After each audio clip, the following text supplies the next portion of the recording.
Hi, my name is Jan Michael B. Bernardo, currently working at McDonald's as a trainer. I would like to apply for the manager's trainees position. I am really interested in this position. I believe I'm a great fit because I am familiar with the environment and I have 9 years work experience of the hospitality industry. One thing that makes me unique is my passion for continuous learning. I am not afraid to try things. I can work under pressure. I have the skills that fit in the position.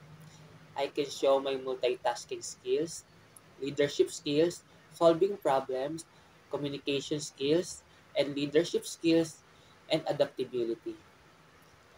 I am promoted as a trainer and I achieved a lot of awards from the company. The best award I received was the Certificate of Champion in competition. I love to share my knowledge and skills with people because I trained a lot of workers before. I am a good listener and I accept criticism too. I want to hear feedback from my heads to improve my skills. I am familiar with the duties and responsibility of manager in a fast food chain.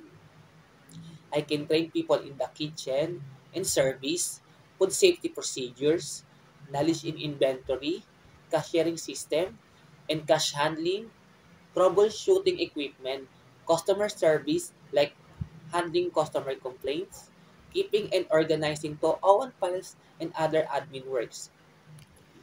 If you give me a chance, then I will give my 100% efforts for the growth of this company. I am very good at handling difficult situations and have a unique ability to solve problems. I am trustworthy and diligent.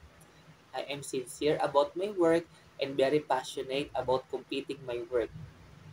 I am looking for a term, commitment, and see this role as an opportunity to grow with your company. Thank you for your time, Miss.